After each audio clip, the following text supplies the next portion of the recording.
शिवाजीराव आढळराव पाटील आज आपला उमेदवारी अर्ज दाखल करतायत। अर्ज भरण्यापूर्वी आढळराव पाटील यांचं औक्षण करण्यात आलेलं आहे। शिरूरमध्ये आढळराव पाटील विरुद्ध अमोल कोल्हे असा सामना रंगणार आहे। थेटपणे शरद पवारांची राष्ट्रवादी विरुद्ध अजित पवारांची राष्ट्रवादी असा सामना आपल्याला शिरूरमध्ये बघायला मिळतो। शिरूरमध्ये आढळराव पाटील विरुद्ध अमोल कोल्हे यांच्यामध्ये लढत होणार आहे। प्रतिनिधी तुषार झरेकर आपल्या सोबत आहे। तुषार यांच्याकडून अधिक माहिती घेऊया।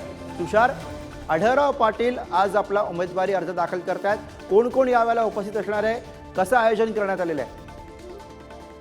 नक्कीच गुरु, आपण जर पाहिलं तर शिरूर लोकसभेमध्ये जी जंगी अशी तयारी खरं तर महायुतीचे उमेदवार शिवाजी आढळराव पाटील यांच्याकडनं करण्यात आल्याचं पाहायला मिळतंय। त्यांचं सकाळी औक्षण घरामध्ये करण्यात आलं आणि त्यानंतरून ते आता पुण्याकडे मार्गस्थ झालेले आहेत। काही वेळातच ते जिल्हाधिकारी कार्यालयामध्ये आपला उमेदवारी अर्ज दाखल करतील।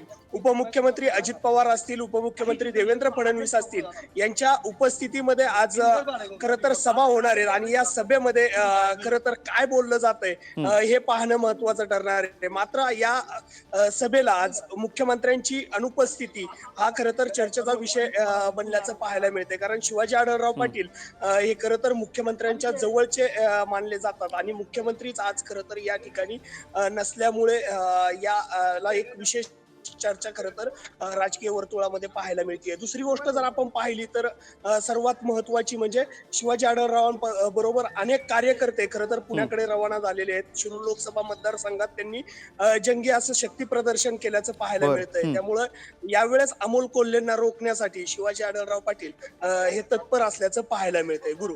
बरोबर, त्यामुळे अमोल कोल्हे विरुद्ध शिवाजीराव आढळराव पाटील अशी थेट लढत शिरूरमध्ये आपण बघणार आहोत।